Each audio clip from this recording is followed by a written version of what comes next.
سیدنا ابو ہریرہ رضی اللہ تعالیٰ عنہ سے روایت ہے، رسول اللہ صلی اللہ علیہ وسلم نے فرمایا، وقت قریب آ جائے گا یا سکڑ جائے گا، علم کم ہو جائے گا، فتنے اٹھ کھڑے ہوں گے، بخیلی ڈال دی جائے گی اور حرج بڑھ جائے گا۔ پوچھا گیا، اے اللہ کے رسول، حرج کیا ہوگا؟ آپ نے فرمایا، قتل ہی قتل۔ سنن ابو داود حدیث نمبر 4255۔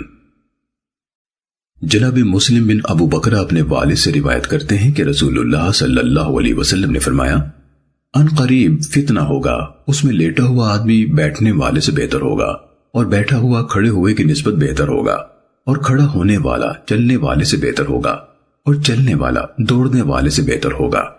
کہتے ہیں کہ میں نے عرض کیا، اے اللہ کے رسول، آپ مجھے کیا حکم فرماتے ہیں؟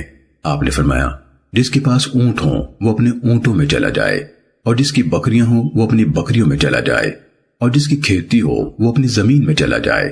کہا کہ جس کے پاس ان میں سے کچھ نہ ہو، آپ نے فرمایا، وہ اپنی تلوار لے اور اس کی دھار کو پتھر پر مارے، یعنی اسے کند کر دے، اور پھر جہاں تک ہو سکے فتنے میں شریک ہونے سے بچنے کی کوشش کرے۔ سنن ابو داود حدیث نمبر 4256۔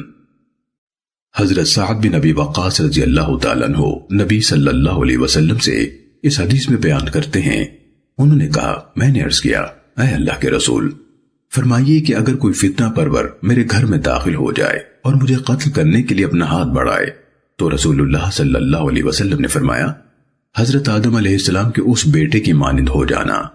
یزید بن خالد نے یہ آیت پڑھی، لَئِن بَسَطْتَ إِلَيْكَ يَدَكَ، اگر تو نے میرے قتل کے لیے ہاتھ بڑھایا تو میں تجھے قتل کرنے کے لیے اپنا ہاتھ تیری طرف نہیں بڑھاؤں گا، بے شک میں اللہ رب العالمین سے ڈرتا ہوں۔ سنن ابو داود حدیث نمبر 4257۔ حضرت ابو موسیٰ رضی اللہ تعالیٰ عنہ بیان کرتے ہیں، رسول اللہ صلی اللہ علیہ وسلم نے فرمایا، تمہارے آگے گھٹا ٹوپ اندھیری رات کی مانند فتنے ہیں، آدمی ان میں صبح کو مومن، شام کو کافر، اور شام کو مومن اور صبح کو کافر ہوگا۔ بیٹھا ہوا ان میں کھڑے ہونے والے کی نسبت بہتر ہوگا، اور کھڑا ہوا چلنے والے سے بہتر ہوگا، اور چلنے والا دوڑنے والے سے بہتر ہوگا۔